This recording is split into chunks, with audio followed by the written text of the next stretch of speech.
阿女啊，你有冇見到我包陳皮啊？抌咗啦，見你又唔用，又乾晒，仲有啲毛添。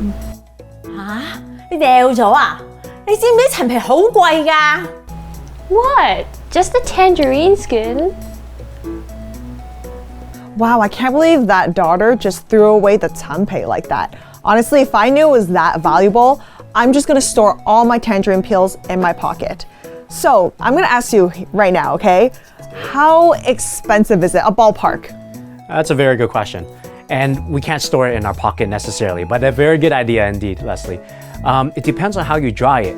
So tanpei, especially in the region where it's from, how long it's been aged for, that varies the range of the price tremendously. You have some that are just worth a few dollars for every 40 grams. And you also have some that are worth a lot more, hundreds even, for 37.8 grams. The reason why I say that is because that's 1 leung in Chinese medicine. Now, there's also different regions where it's coming from.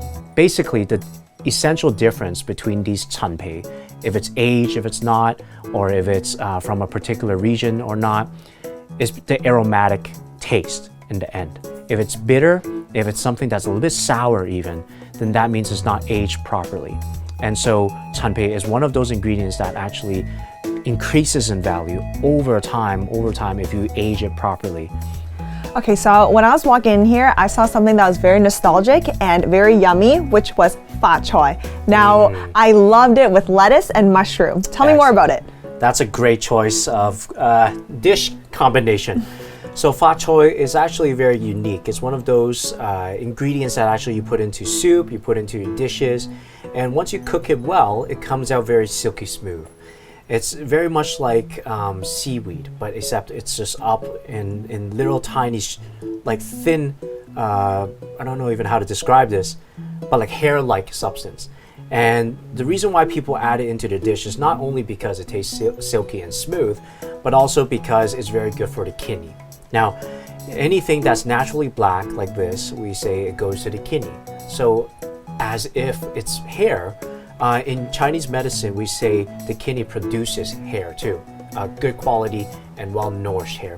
So Choi is well known for benefiting the kidney, and not only that, it tastes very, very good. So if I want to grow my hair longer, then I'll just have more of that? Absolutely.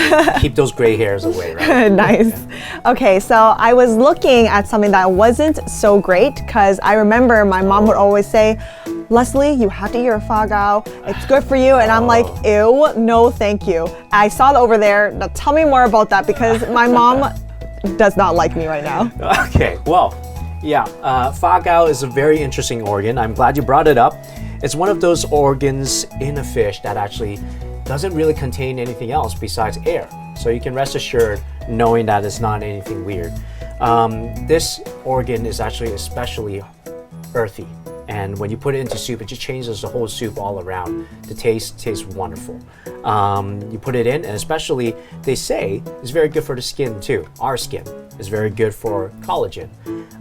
So Fargo is one of those ancient ingredients that people use in Chinese cuisine that helps not only with the taste of the soup, but actually with health. So that's Fargo. I saw some really interesting things, and this was very familiar to me, and my mom always told me to eat this one too. It's Sam. Tell me more about it, because all I know is that it's bitter. And actually, yeah, there are some that are quite bitter. Some are aged, and some are not that aged, actually, it's quite young. So Canadian ginseng is called Sam, and the reason for that is because it's only grown in Americas. It's one of the herbs that actually have quite an interesting property. It's kind of cooling, kind of soothing, but at the same time, in Chinese medicine, we call that nourishing the yin. It's a tonic. It does give and boost energy in the body, but at the same time, if especially you're someone who has a dry throat issue, if you're particularly someone who has a lot of dry hacking cough and is chronic, right? The reason why it's a tonic is because it helps bring up and tonify the lung.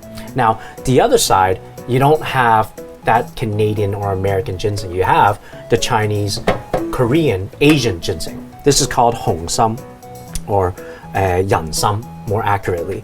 So this is actually one of the herbs that tonifies the yang energy. The yang energy is a categorization, right?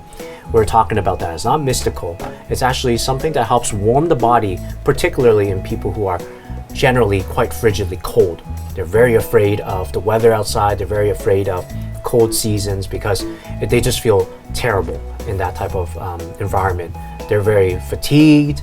So in these cases, you would use a tonic such as renshen in Mandarin or yansam in Cantonese. Okay, now what is really mystical to me are the hundreds of herbs that you have right here.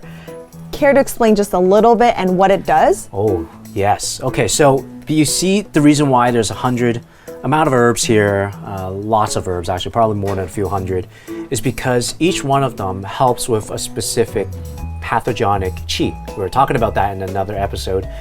There's different cases where different people have different symptoms and their body constitution requires a different herb to help them to harmonize back and to get rid of that toxin or to get rid of that pathogenic qi. In some cases, some of these herbs are tonifying. So there's a lot of categories of herbs, and most of them, as you see here, are used in prescriptions. So we combine it as TCM practitioners. We are taught how to use them and what type of constitution requires it, what type of people are meant to take certain herbs. Okay, now I need to bring my mom here. I need to bring my grandparents here because we got a lot to explain to do. There's You so need much. to help me with any of these. Let's get it started. Absolutely.